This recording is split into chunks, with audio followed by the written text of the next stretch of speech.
Hello everyone, welcome to சித்தூஸ் vlog adventures. இன்றைக்கி நாங்கள் காலையிலே கிளம்பி திருவங்காடு கோயிலுக்கு வந்துட்டோம். இது எங்கே லொக்கேட் ஆகிருக்குன்னு பார்த்தீங்கன்னா சீர்காழியிலேருந்து 14 கிலோமீட்டர்ஸ். இந்த கோயில் ரொம்பவே பார்க்க அழகாக இருந்தது.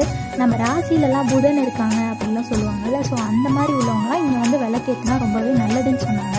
ஸோ நிறைய பேர் விளக்கு ஏற்றிட்டு இருந்தாங்க. ஸோ அதனால் நாங்களும் விளக்கெல்லாம் வாங்கி விளக்கு ஏற்றிட்டோம். ஸோ அதை முடிச்சுட்டு வெளியே வந்தால் ஒரு மரம் இருந்தது. அந்த மரத்தில் வந்து கீறினா வந்து ரத்தம் வரும்னு சொன்னாங்க. நான் பண்ணி பார்த்தேன். அந்த மாதிரி ரெட் கலரில் தான் ஏதோ ஒன்று வந்துச்சு. ஆனால் அது ரத்தமாக என்னன்னு எனக்கு தெரியல. ஸோ அதுக்கப்புறம் அதை முடிச்சுட்டு அப்படியே சீர்காழி பெரிய கோயிலுக்கு வந்துட்டோம். இங்கே வந்து என்ன அப்படின்னா, நாங்கள் போன நாள் தான் கும்பாபிஷேகம் நடந்த நாளாக அந்த கோயிலுக்கு. ஸோ அதனால் ரொம்ப விசேஷமாக இருந்தது. நிறைய பேர் வந்திருந்தாங்க, ரொம்ப கூட்டமாக இருந்தது. அதை முடிச்சுட்டு அப்படியே வைத்தீஸ்வரன் கோயிலுக்கு வந்துட்டோம். இங்கே ரொம்ப லேட் ஆனதுனால அந்த நடை சாத்திட்டாங்க. அதனால சாமியை வெளியவே இருந்து கும்பிட்டு வந்துட்டோம். ஸோ நீங்களும் சீர்காழி சைட் போனீங்கன்னா இந்த கோயிலுக்கு தான் போயிட்டு வாங்க. உங்களுக்கு அந்த டேவே ரொம்ப பீஸ்ஃபுல்லாக இருக்கும். சரி, ஓகே வியூவர்ஸ், பை. நெக்ஸ்ட் வீடியோவில் பார்க்கலாம்.